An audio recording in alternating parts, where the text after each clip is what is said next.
do Além, fascículo 12. Comunicações mediúnicas. Adelaide Augusta Câmara, Aura Celeste. Rio de Janeiro, 1936. Adelaide Augusta Câmara foi uma das mais devotadas figuras femininas do espiritismo no Brasil, bem conhecida pelo seu pseudônimo de Aura Celeste. Encarnou na cidade de Natal, estado do Rio Grande do Norte, em 11 de janeiro de 1874, e desencarnou na cidade do Rio de Janeiro, em 24 de outubro de 1944.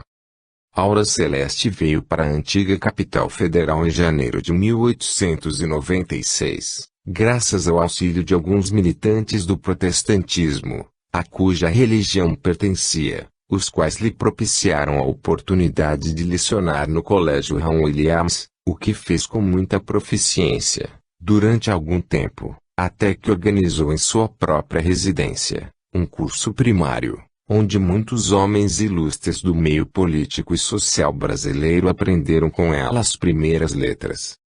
Foi nesse período de sua vida, no ano de 1898, que começou a sentir as primeiras manifestações de suas faculdades mediúnicas.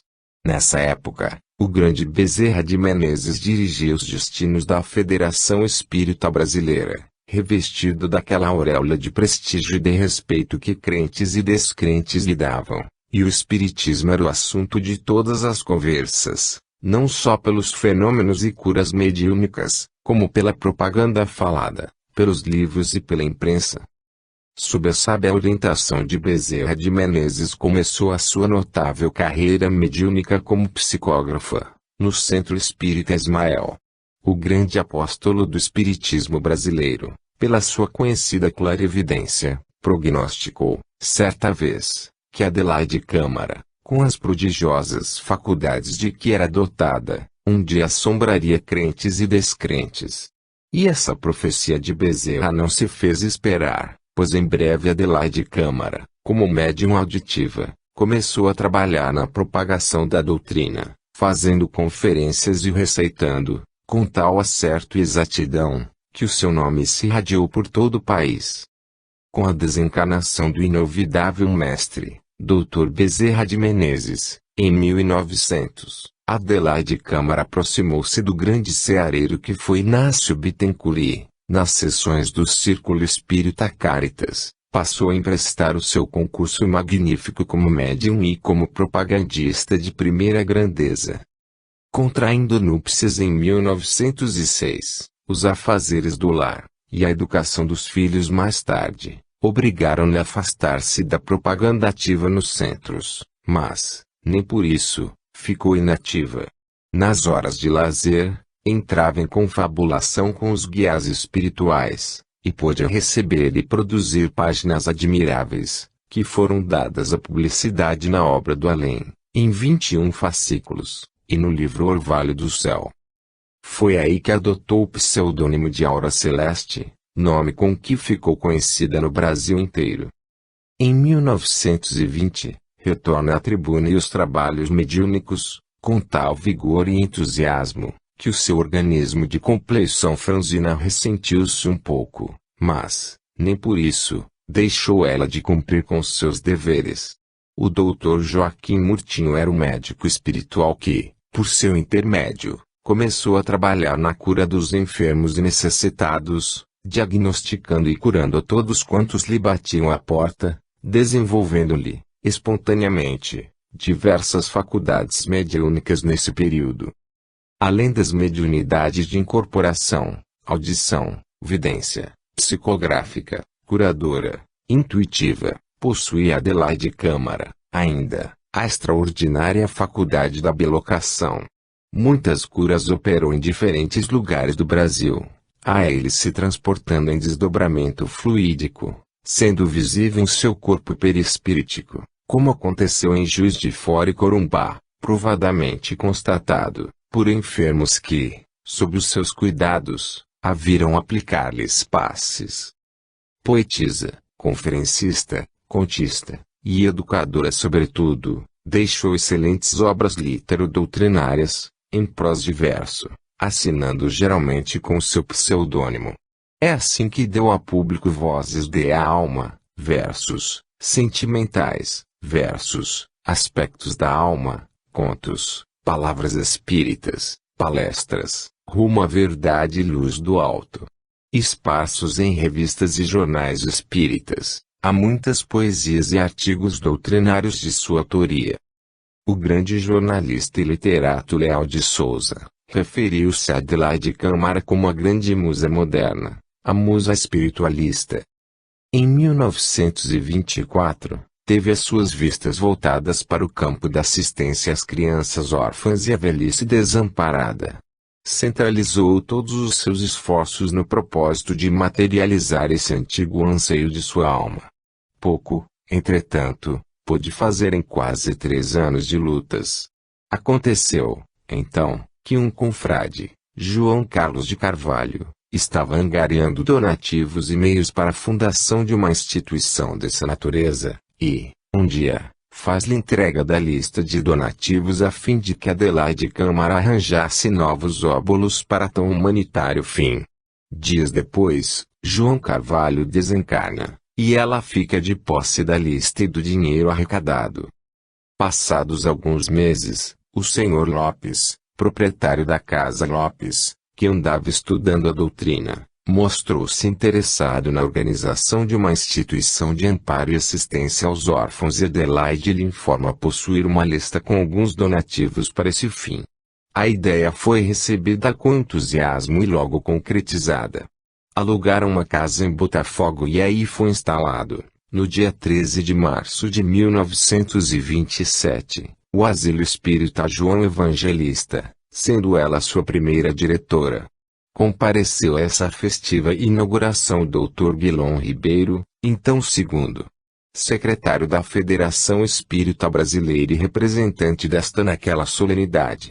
Adelaide Câmara, em breves palavras, exprimiu o júbilo de sua alma, afirmando realizado o ideal de toda a sua existência, ser mãe de órfãos, graça do céu que não o trocaria por todo o ouro e todas as grandezas do mundo. Dedicou, daí por diante, todo o seu tempo a essa grandiosa obra de caridade, emprestando-lhe as luzes do seu saber e de sua bondade até o dia em que serenamente entregou a alma a Deus.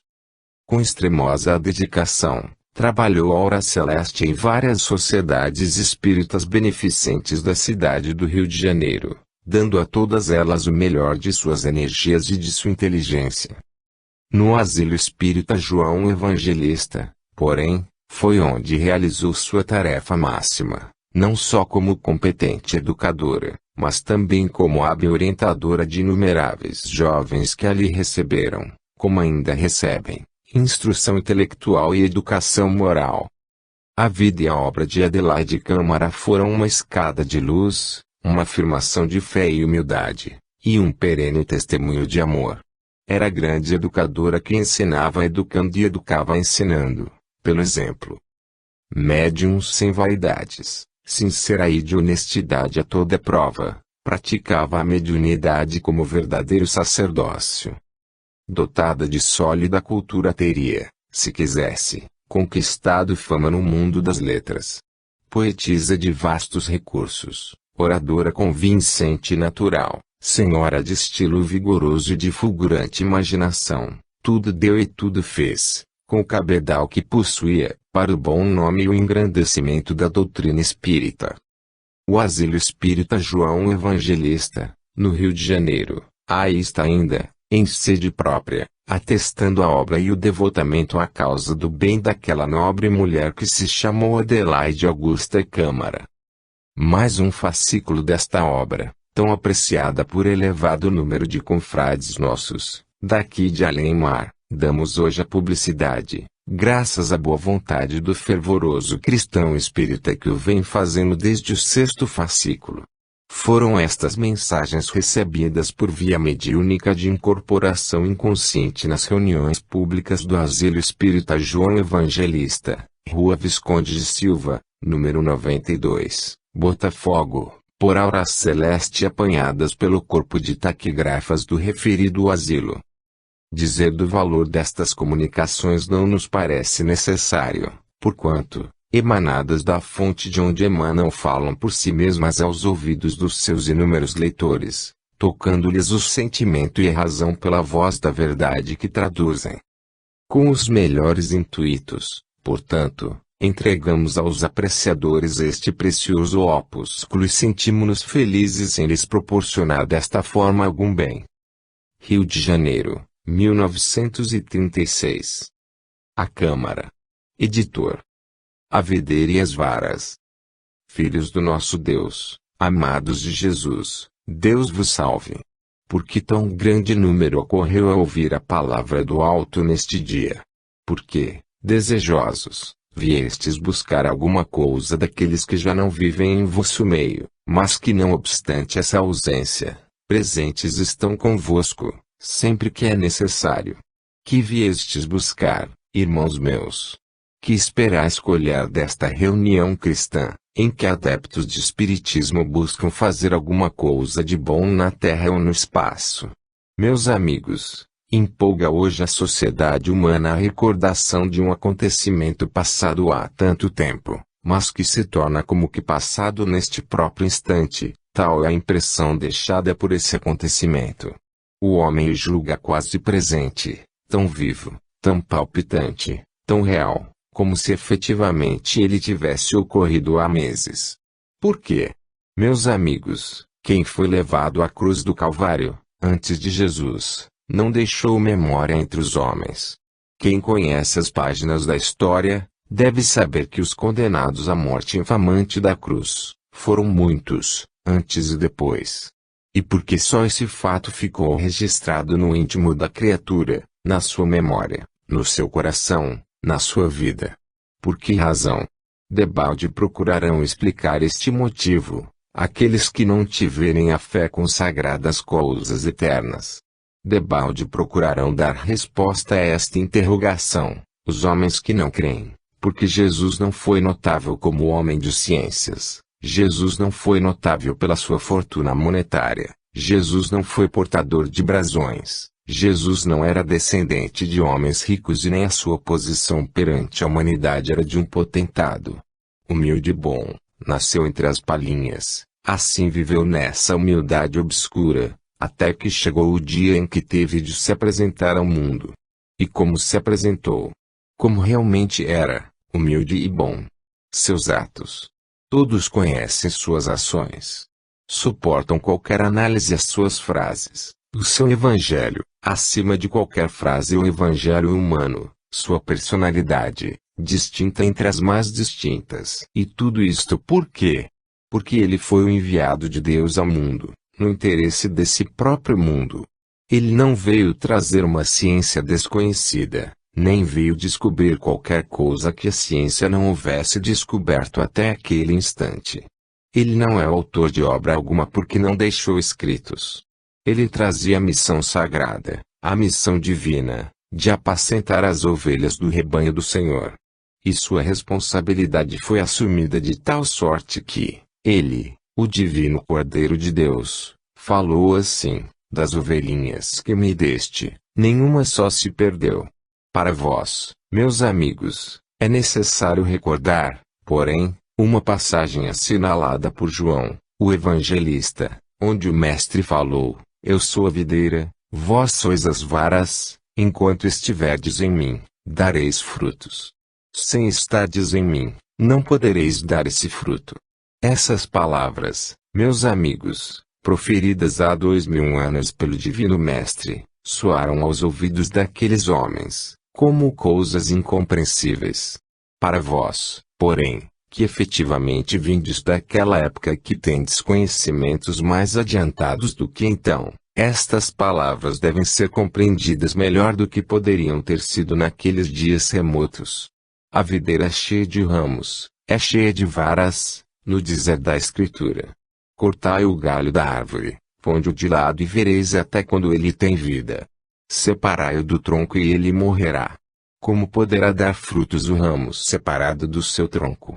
Deixai-o, porém, permanecer no seu lugar, receber a seiva da vida que venha pelo tronco e se estenda até as folhas, E vereis como em breve tempo aquele galho produzirá e dará o fruto competente à natureza da árvore que o gerou. Assim vós, meus amigos, vós sois as videiras e ele é a grande árvore. Separadas de Jesus, nada podeis fazer, presos a ele, pelos laços afetivos dos corações de filhos, vós podeis dar fruto e fruto bom. Notai na experiência da vida das criaturas separadas do Evangelho do Mestre, aquelas que, não obstante se dizerem cristãs, pisam aos pés da sua lei, não podem progredir. O seu progresso material é o progresso de uma vida só. O progresso do espírito tem que ser real, efetivo, para todo sempre. Aqueles que se separam do Mestre, esses não esperem progresso espiritual para as suas almas.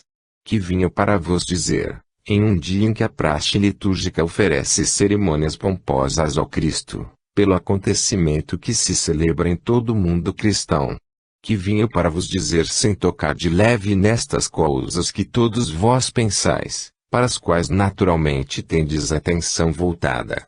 É que, meus amigos, é possível fazer um esboço de todo aquele sofrimento, é possível fazer muita coisa em torno da cruz do Mestre, mas o essencial da criatura humana é saber que tem de assimilar a doutrina daquele que subiu à cruz do Calvário em seu benefício.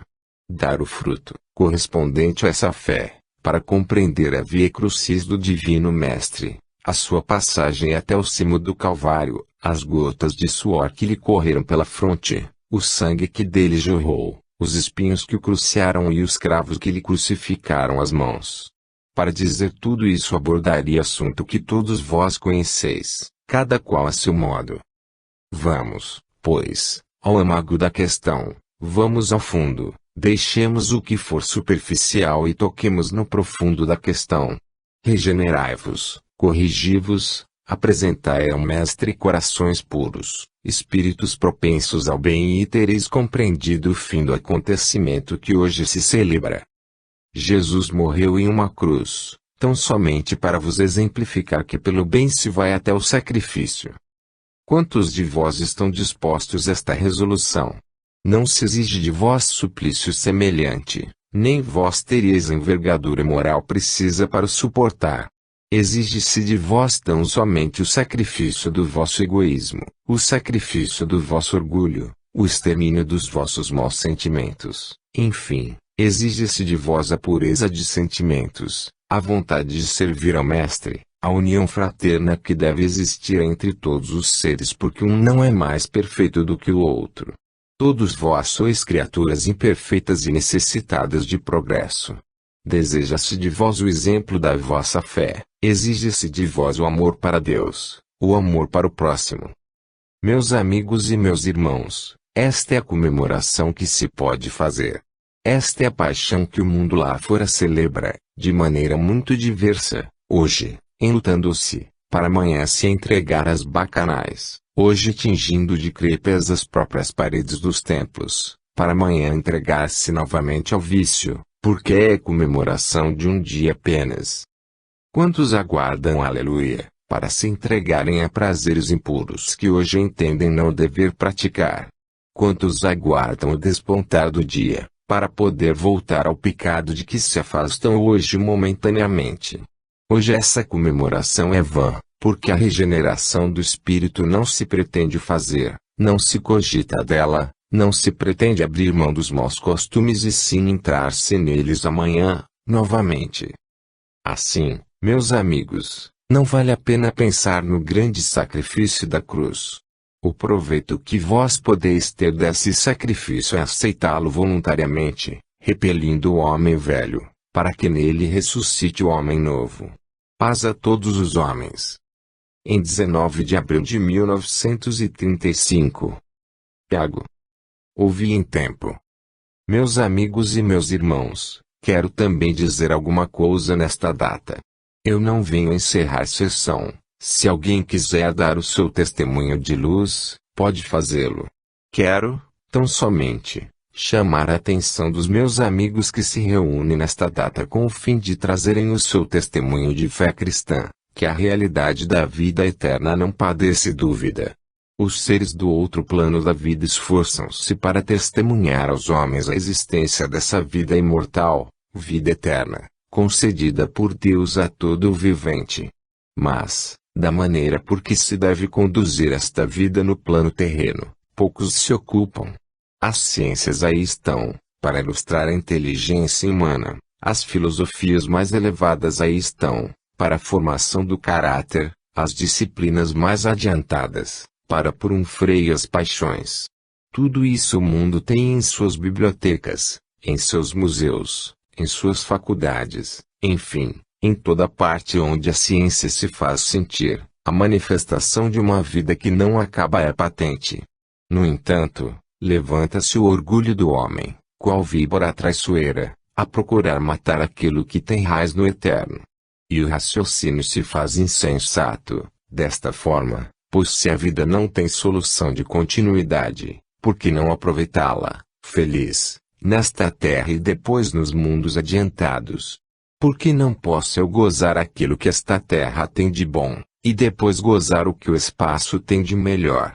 Por que não posso eu desfrutar os prazeres que a vida terrena oferece, aos quais a minha mocidade faz jus, pelo seu vigor, pela sua vontade, pela sua saúde, e depois gozar como espírito as prerrogativas que Deus me concede? É tempo de repetir o que, tantas vezes, tem sido dito aos ouvidos daqueles que em tempo sabem ouvir e em tempo se fazem surdos. É tempo de trazer aos olhos dos homens aquilo que em tempo não quiseram ver e que hoje fingem não ver. Meus amigos, o precipício está aberto e o primeiro passo está dado, para ele. O abismo está escancarado, a sua voragem vos atrai. É necessário que se faça ouvir a voz do além-campa, para vos deter à borda desse abismo, para sustentar o vosso pé na borda desse precipício. Eu vim para dizer, os princípios incutidos à mocidade pelos seres do outro plano da vida que a amam, que vivem para ela, para sua felicidade, é necessário que permaneçam de pé. Outrora a voz do além-campa se fazia ouvir e as suas palavras eram guardadas no santuário das almas. Outrora a voz do além se fazia ouvir e as ovelhinhas escutavam essa voz e a entendiam, tal qual as ovelhinhas animais no campo conhecem a voz do pastor. Outrora os chamados do infinito se faziam sentir e as almas se curvavam diante desse metal sonoro do clarim que chamava. Hoje, a voz do infinito se faz ouvir e a mocidade cerra os ouvidos porque não lhe convém esse brado. Hoje a voz do além-campa chama e os interessados fingem não compreender. Por quê? Porque a ciência os atrai para o seu saber, para a sua influência, para o seu poder, para a sua ilustração. Não, por isso não, porque a voz do mundo cantando qual sereia enganosa lança sua rede e vai colhendo os incautos. Mas, no dizer do Divino Mestre antigamente, Jerusalém, Jerusalém, que matas os profetas e apedrejas os que te são enviados, quantas vezes quis eu juntar os teus filhos como a galinha faz aos seus pintainhos e tu não quiseste. Assim posso eu dizer em face da sociedade, a quem amo, a quem venero, cujos filhos sinto como meus, cujos ensinamentos procurei orientar, quantas vezes, mocidade desorientada, a minha voz te chamou e tu fingiste não ouvir e não vieste. Mas quando foi tempo, quebraste o laço que a ti me prendia e me deixaste seguir só. Pois bem, não voltarei atrás, seguirei o meu caminho, buscando pregar para todo mundo a verdade que existe em Deus, buscando pregar a todo filho o amor à sua mãe, o devotamento à família, buscando ensinar a todo homem o respeito ao laço querido que o deve unir à sua família, buscando ensinar a toda mulher a paciência na adversidade e a coragem para o sofrimento. E hei de continuar assim. Se colher rosas, se a minha palavra der o fruto desejado, serei feliz e darei glória ao Senhor. Se, porém, buscando colher rosas, só me tocarem espinhos, paciência.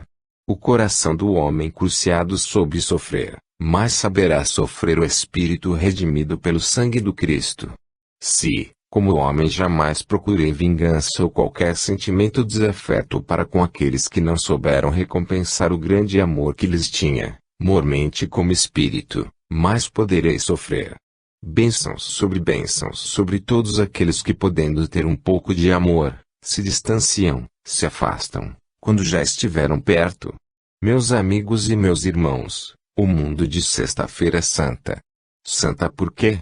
Por que não ficou ela antes, maldita, por ter presenciado a morte de Jesus? Não. Santa. Sim. Santa por quê? Porque nos braços da cruz expirou o Cordeiro Imaculado do Senhor. E onde os pés de Jesus tocaram, foi sarado todo o mal. Quando o seu olhar pousou sobre os cegos, abriram-se-lhes os olhos. Quando a sua mão tocou um leproso, o seu corpo sarou. Quando os seus olhos, as suas mãos, pelo tato tocaram as crianças, elas foram abençoadas. Enfim, quando o seu corpo padeceu nos braços da cruz, ela deixou de ser maldita. Chegai-vos aos pés da cruz, meus amigos, chegai-vos, porque dia chegará em que toda criatura que se diz cristã poderá receber no seu coração a intuição perfeita de que o amor do seu Deus é o princípio de toda a sabedoria, e o amor do próximo enlaça as almas, fazendo-as verdadeiramente felizes, capazes de salvá-las dos grandes pecados que cercam a humanidade. Amai-vos uns aos outros, é a palavra do Divino Mestre. Mocidade, mocidade, ama o teu Jesus e consagra a Ele todos os dias da tua vida. Velhice, infância, adolescência, maturidade, enfim, homens, mulheres, amai a Deus sobre todas as coisas e ao próximo como a vós mesmos. Glória a Deus. Alfredo Barcelos. Pensemos na vida. Meus amigos e meus irmãos, Deus vos guarde em seu amor. As vossas meditações hoje correram todas para a data que se comemora mundialmente, a cruz do Calvário, em cujos braços Jesus entregou a sua vida, para o bem da humanidade, e o pensamento do homem estaca diante desse fato que absorve todo o seu pensamento, que enche a sua imaginação e que tonifica o seu coração, tornando-o capaz de suportar ainda na terra as maiores dores. Não devemos, porém, meus amigos, permanecer tanto tempo na sombra. Lembrai-vos que após a morte na cruz veio o grande dia em que o mundo diz: Jesus ressuscitou. Pensemos na vida, deixemos a morte em paz. E depois, meus amigos, a vida nem pelo fenômeno da morte é interrompida. Se a criatura humana pudesse compreender, certificar-se da verdade que encerra esta asserção, todo o pavor do túmulo desapareceria. A vida, nem pelo fato de passar pela morte, fica extinta. Compreendei, meus caros irmãos, uma vez por todas, vós que ainda não assimilastes bem esta doutrina, que traz a verdade de Deus ao conhecimento do homem: quem morre é o corpo, quem vive é a alma. O corpo cai inerte com a vida extinta, apagada para sempre. Nem por isso a lâmpada vivente que a alma apaga a sua luz, ela passa para um outro lado, deixando aquele corpo que já não lhe pode servir de invólucro.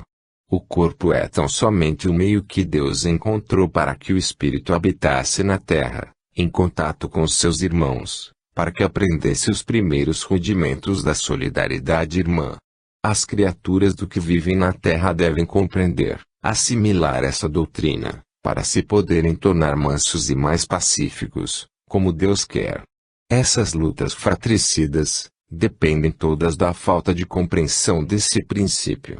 Uma vida transitória, uma vida que não pode durar sempre na carne, uma vida que é eterna no espaço, porque há de a criatura humana fazer um país definitivo terreno onde nasceu.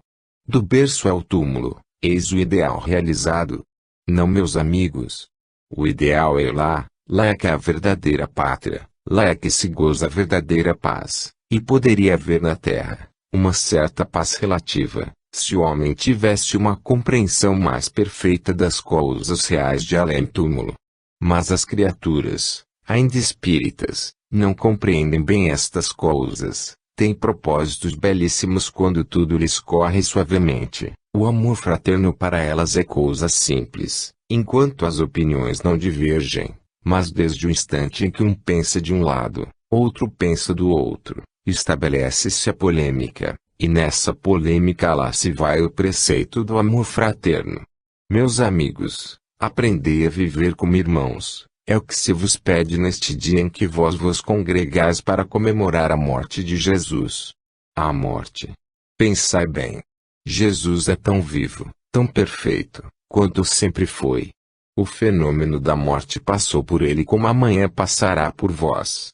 Vós permaneceis perfeitamente vivos, apenas o vosso espírito não tem a potencialidade que deveria ter, porque vós o intoxicais com os vossos pensamentos tenebrosos, com o vosso modo de ser, que afeta a dignidade desse mesmo espírito. Vós não sabeis amar como deveis.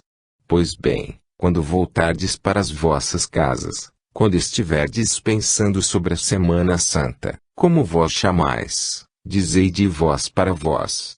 Que posso eu fazer para ser agradável a esse Jesus, a quem eu quero dar um testemunho solene do meu amor? Será porque fui à reunião pública, onde se louva o seu santo nome, que dei cumprimento ao meu dever? Será porque destinei este dia para consagrá-lo à comemoração dessa Santa Sexta-feira, tradicional, que eu ganhei alguma coisa de espiritualidade? Não, meus amigos, vós ganhareis a espiritualidade, dando um testemunho permanente da vossa fé a Jesus. Não é um dia só que se pode amar, podereis amá-lo durante a vossa existência, porque se o vosso espírito souber amá-lo na altura que ele deve ser amado, o benefício será vosso, porque então, tereis a alma cheia de luz, tereis a satisfação de viver em paz. Aprendidos os conhecimentos que ele deseja que vós aprendais, dareis então seu testemunho. Quem se levanta contra o seu irmão, quem tem ódio dentro de seu ser, quem externa pensamento odiento, não diga que ama a Jesus. O amor de Jesus preserva de todas as manchas. Conservai-vos na altura de poder, embora imperfeitos, aspirar o bem. Quem ama a Jesus, está pronto a fazer ao seu semelhante tudo aquilo que gostaria lhe fosse feito. Orai, pois, neste dia, meus amigos, por todos aqueles que não sabem amar o Mestre, seja a vossa prece hoje, quando, em recolhimento das vossas almas, estiverdes a sós convosco mesmos. Pedi a Deus que faça com que essas criaturas tenham pelos seus o amor que deveriam ter. Quando essa raiz for plantada no coração do homem, ele cessará de fazer mal. Por amor de Jesus tudo é fácil, por amor de Jesus não há sacrifícios. Amai e fazei pelo vosso semelhante aquilo que Jesus gosta que vós façais. Sede bons para as crianças desvalidas, sede bons para as velhas desamparadas, sede bons para a humanidade, sede amigos fiéis dos vossos amigos, sede fraternos com os vossos irmãos, sede, enfim, criaturas humanas de boa vontade, amando a Deus sobre todas as coisas e ao próximo como a vós mesmos. Deus vos guarde. Irene. Mais amor a Jesus. Deus vos salve, meus irmãos. Esta semana para muitos representa um verdadeiro exame de consciência. Gastando o ano inteiro, longe de Deus, longe de Jesus, a humanidade busca nestes dias, em que se pensa na cruz do Calvário, examinar todo o seu interior, expurgando dele aquilo que o impede de comungar com o Salvador.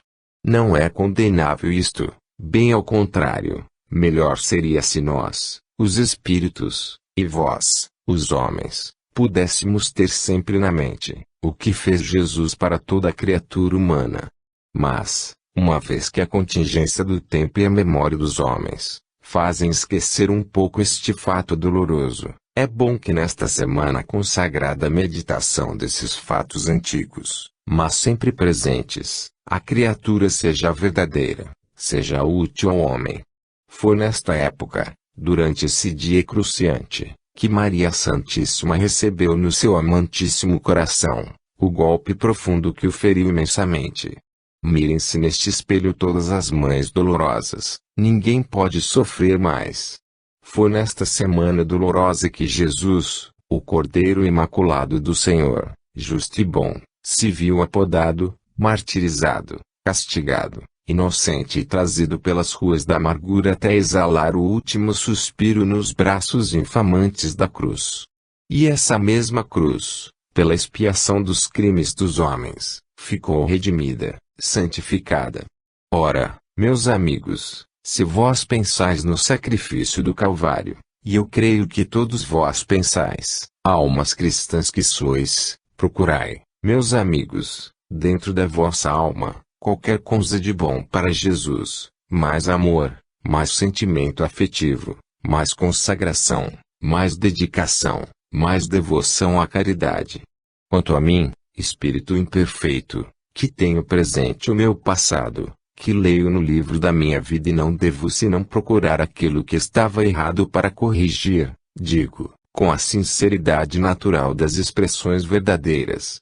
Meus amigos, Jesus é tão bom, Jesus é tão puro, Jesus é tão misericordioso, que permite aos seus servos, aqueles que recentemente deixaram este pau que é o vosso mundo, se aproximarem dele pela prece, e lhes derrama na alma todo o conforto moral de que necessitam. É ocasião, meus amigos, de pedir, nós, os espíritos, e vós, os homens, em favor desta casa. As crianças foram sempre objeto de amor, de carinho, para o Divino Mestre. Sobre elas, meigamente, os seus olhos pousaram, as suas mãos divinas acariciaram os seus cabelos, tomou-as em seus braços e as abençoou. O que não fará o Divino Mestre por aquelas criaturas, que sinceramente, com o amor puro do seu coração, se dedicarem à infância desvalida? Por isso digo, trabalhar em uma casa, como esta, é uma honra, é uma benção, é uma certeza de vida melhor no futuro. Aqui se busca preparar almas para Jesus, aqui se ensina à mocidade os deveres de honestidade, de justiça, de verdade, de caridade, de misericórdia, de solidariedade fraterna entre os homens. Aqui se preparam almas puras para o convívio da sociedade. Aqui se preparam mulheres capazes dos encargos pesados na vida. E, quando se tem essa certeza, quando se observa que assim é, pode-se pedir a Deus bênçãos sobre esta casa. Ó, vós, componentes do asilo espírita João Evangelista, ó, vós, que contribuís para que as crianças tenham um pouco de conforto e paz dentro das suas almas juvenis, abençoados sejais por pensardes nelas. Deus vos guie os passos e vos dê na consolação de seu amor todas as bênçãos que, diretamente ou indiretamente, vós pedis para elas, e não vos esqueçais jamais do que tantas vezes tem sido sabido em vosso meio. Quereis ser agradáveis a Jesus? Sede verdadeiros e sinceros com a infância. Que haja na vossa prece, na vossa palavra, o cunho da verdade, da sinceridade, porque Jesus, do alto da sua glória, vê os vossos pensamentos e recebe os vossos louvores, por intermédio dessa caridade feita com amor, sem humilhação, como um pai recebe o ósculo dado na face do seu filho, como se fosse dado em sua própria face. Como uma mãe carinhosa aceita o carinho prestado ao seu filhinho, como se esse carinho fosse diretamente feito a ela própria. Assim, Jesus aceita o bem que vós possais dedicar às suas filhinhas, como se esse amor fosse diretamente dedicado a ele. É um caminho de ilustração perfeita, meus amigos. Deus vos abençoe, meus amigos, e vos guarde nessa fé. E permita que todo aquele que começou a ter esperança na vida futura não desanime, e lembre-se, a semana é de prece, a semana é de fé, a semana é de aproximação a Deus. Preparem-se todos para receber as suas grandes bênçãos. Maria Luísa. A dor e seus salutares efeitos. Prezados irmãos, em Jesus, convosco esteja a sua santa graça. Que por vós todos se distribua, se reparta, de forma que possais todos sentir a alegria dentro do vosso ser. Meus amigos e meus irmãos, venho de longe, de muito longe. Deus destinou este dia, para que meu espírito se apresentasse em vosso meio, pronto para vos trazer também a palavra humilde da fé que alimenta a alma. Venho de muito longe, de muito trabalho. Venho de um país, longínquo, onde a dor faz morada e a aflição se faz sentir. Venho desses lugares, onde um grande cataclismo se produziu, fazendo derramar lágrimas, enlutando famílias, que são também vossos irmãos, deixando crianças sem pais, órfãos, neste mundo de miséria, cumprindo as suas provas. Venho de muito longe, desse país do sol nascente, onde o luto penetra e a sombra se faz sentir. Eu cogito e certamente vós cogitareis também. Por que será que Deus permite tudo isso? Por que será que essas almas sensíveis à dor, felizes nos seus lares, crianças pequeninas, vivendo ao influxo do calor materno, amadas e protegidas, por quem de direito, ainda incipientes na vida, são, de um momento para outro, atiradas nessa voragem, nesse abismo, e ficam na negridão da noite escura, sem pai, sem mãe, sem teto, sem abrigo, sem conforto, sem carinho, em abandono. E a resposta incontinente vem ao meu pobre espírito, burilado na dor, é certo, mas compadecido dos seus irmãos. E a compreensão me vem, e a vós também, de certo. Quem são esses que passaram pelo golpe tremendo, de ver desaparecer, nessa voragem súbita e aterradora, os seres que lhes deram a vida na terra? Quem são essas crianças inocentes que, tão cedo, no início das suas existências, passam por essa dor? Outros, que se viram abandonados, e estão sob a perspectiva assustadora de um solo que, de um momento para outro, pode, igualmente, fender-se e tragá-los. Quem são eles? São criaturas, meus amigos, jovens, é certo, são crianças principiantes na vida, ainda sustentadas muitas pelo leite materno, único alimento útil à sua jovem existência, é certo, mas, que espíritos habitam aqueles corpos? Quem seriam os espíritos que os pais animavam? De onde vieram? Quantas vidas teriam tido sobre si? Quantas virtudes realizaram na terra e quiçá quantos crimes pesam nas suas consciências? Essas reflexões nos fazem, meus amigos, compreender que em tudo se estabelece a justiça de Deus, com peso, medida certa. Nada vem por acaso, o acaso não existe. O acaso é, tão somente a má compreensão dos homens, daqueles que têm de aprender ainda. Quantas coisas estão destinadas para se realizarem, aceitas pelas próprias criaturas, e que, todavia, simulam uma surpresa, no momento, em que se realizam.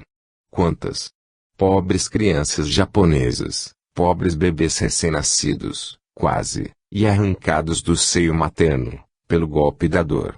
Felizes, porém, os espíritos redimidos, aqueles que, habitando em corpos tenros, tiveram, todavia, oportunidade de resgatar o passado negro. Felizes esses espíritos, que partiram da terra cumprindo as suas provas.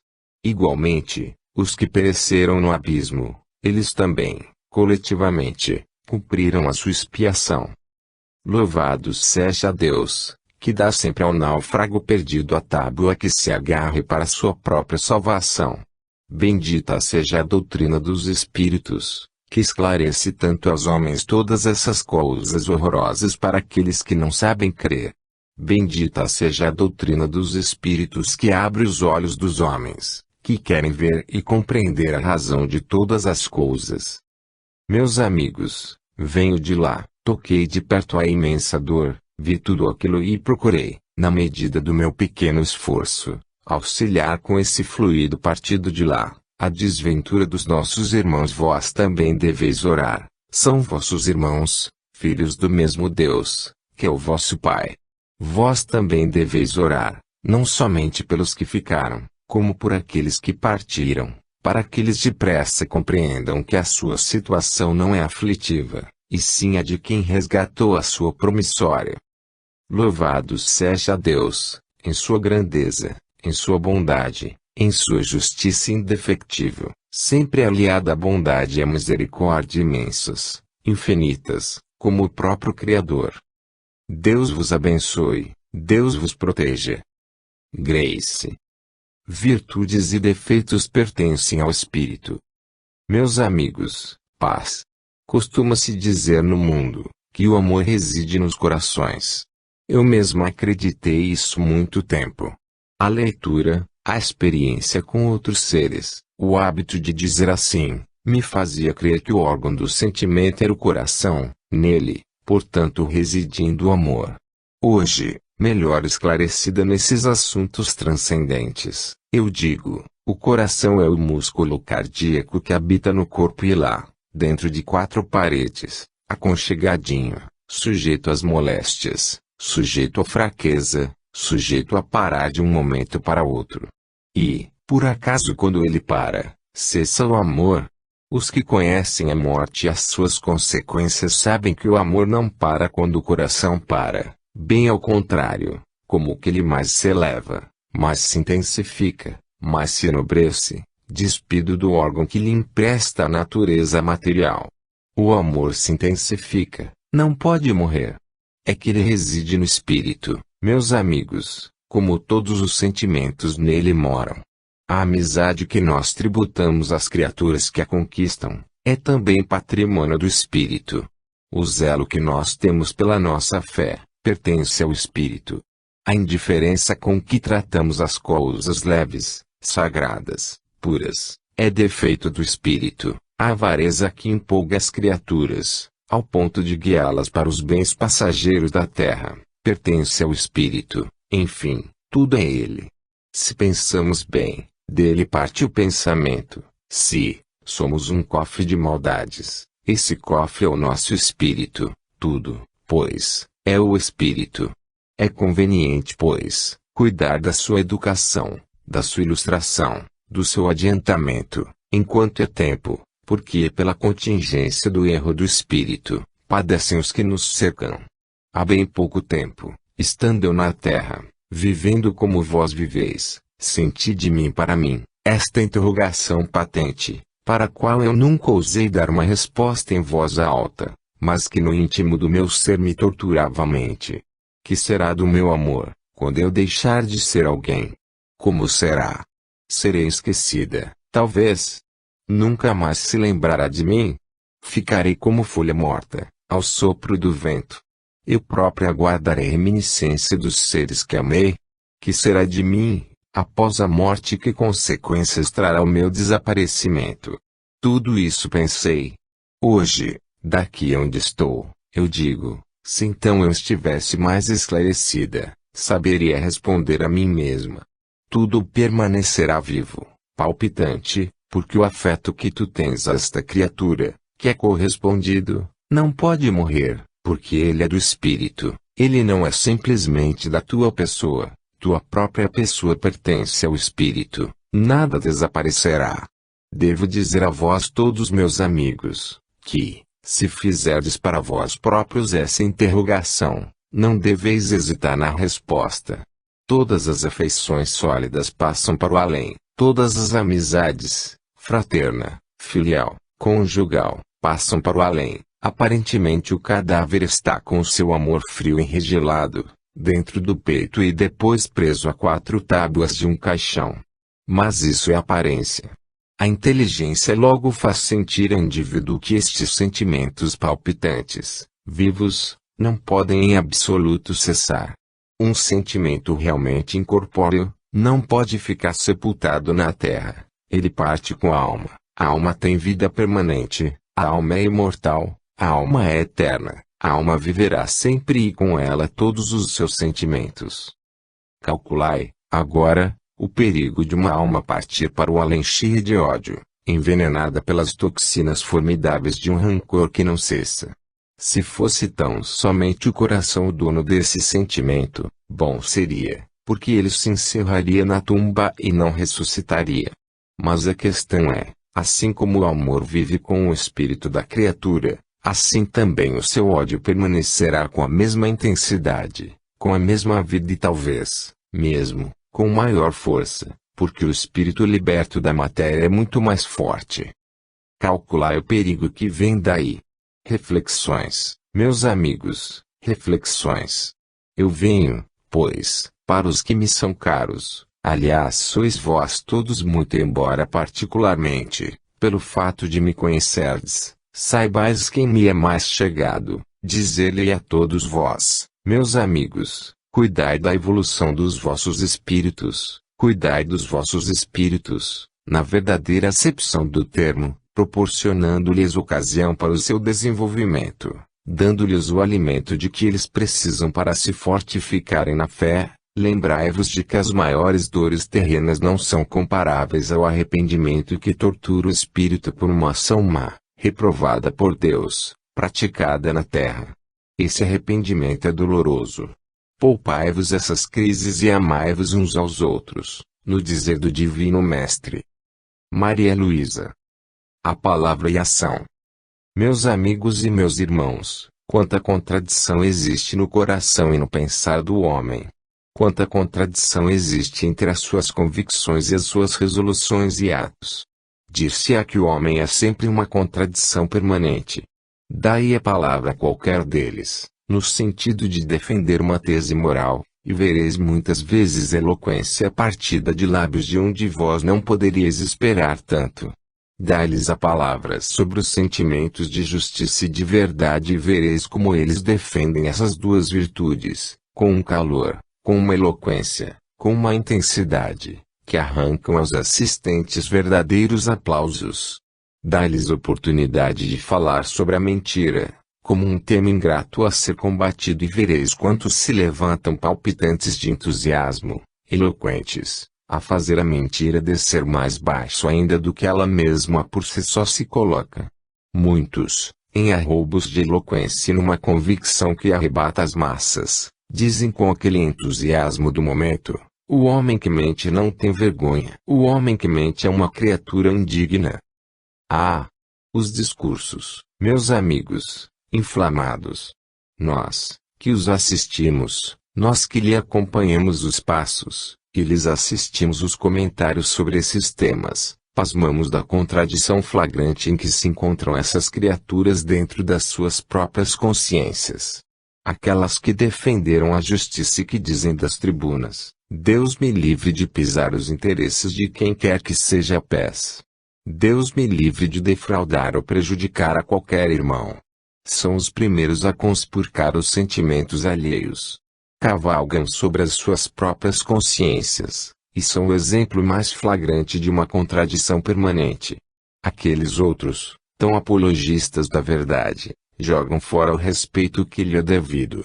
Daí, uma posição dúbia perante a sua própria fé. Esses que dizem cultuar essa verdade, porque sabem que a verdade é o próprio Deus, esses, são os primeiros a tergiversarem com a própria consciência, quando ela lhes aponta o erro em que caíram.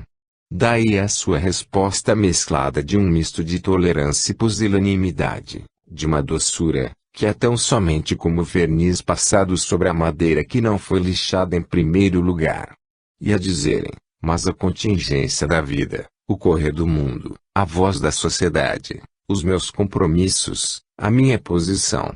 Tudo isso porque colidiu o interesse convencional do mundo com o interesse real da fé. Eis porque, ao principiar, eu disse que o mundo, isto é, o homem que nele habita, é uma contradição permanente de si mesmo. Convém, pois, falar aos espíritas, em família, nós aqui nos reunimos, tão somente para essas meditações, em benefício dos nossos espíritos.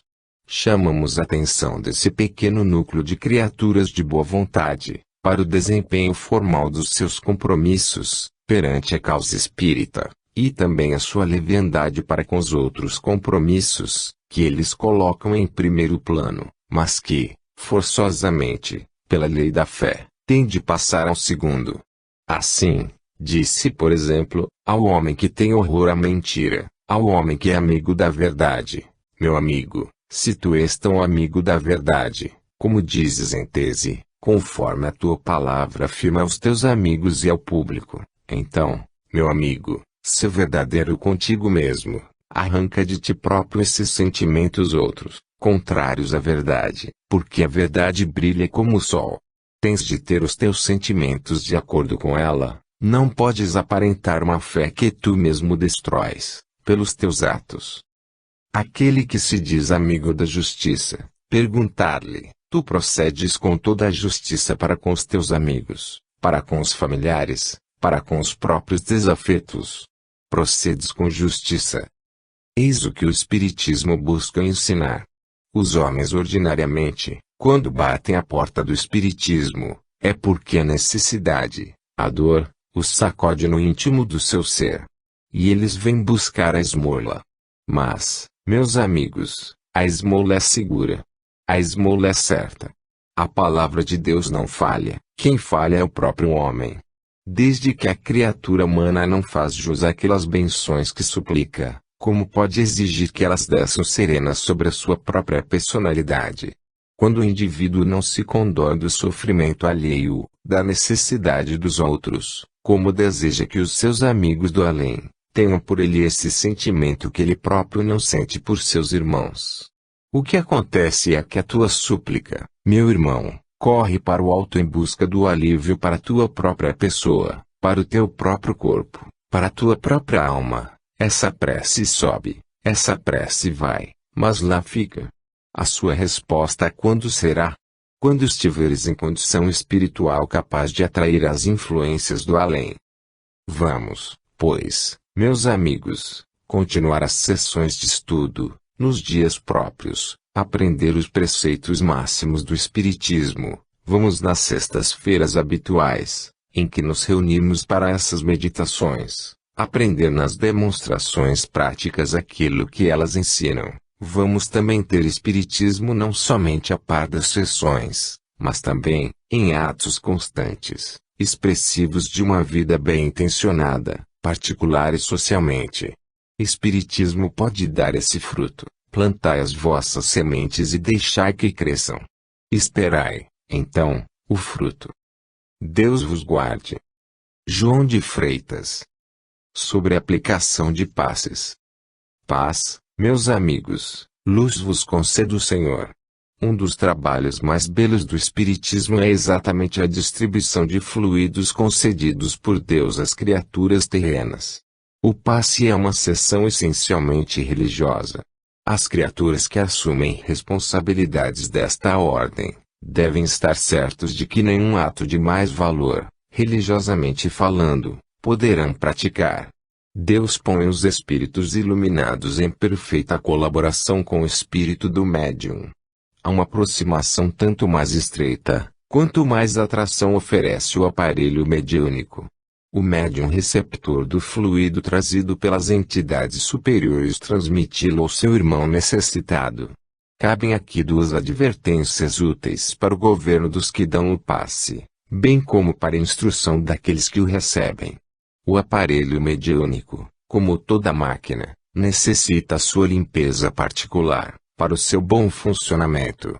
A engrenagem mediúnica assemelha-se à engrenagem das máquinas materiais. Quanto mais asseada, quanto mais cuidada, tanto mais prática para a execução do trabalho que lhe cumpre fazer. Assim, o aparelho mediúnico, quanto mais aproximado da fé, quanto mais cheio de espiritualidade, quanto mais cheio de presença e prática da caridade e do bem, tanto mais perfeito é o seu trabalho, tanto mais perfeita é a sua comunhão com o espírito que atrai. A outra parte diz respeito às criaturas do que recebem o passe, o indivíduo que vai para uma sessão de passes desejoso de colher o benefício que ele lhe pode transmitir. Ao penetrar na sala, onde encontra o aparelho mediúnico em transe, em expectativa, à espera de seu protetor, deve entrar em prece, pedir a Deus completa assimilação do fluido que vai receber, para o seu corpo, para a sua moléstia, para o seu estado mental, para o bem do seu espírito, para a sua necessidade, qualquer que ela seja. Quem entra em prece em uma sala de passes, recebe o passe com toda a serenidade e sente o benefício que lhe produz. É de melhor aviso, não proceder como muitos procedem, tomando passes por espírito de imitação. Há quem os tome sem compreender o bem que lhe pode resultar daí. Tem havido nesta sala de passes curas verdadeiramente maravilhosas, de enfermidades ocultas, que o próprio paciente nem delas tem conhecimento, e estão sarados. É de melhor aviso, portanto, Que as pessoas não penetrem na sala de passos sem esse espírito de boa vontade, para receber o favor do céu, a benção do seu irmão adiantado, o fluido salutar para o seu corpo. Às crianças deve ser permitido o passe, em circunstâncias muito especiais, no momento de moléstia, quando o remédio já não age prontamente.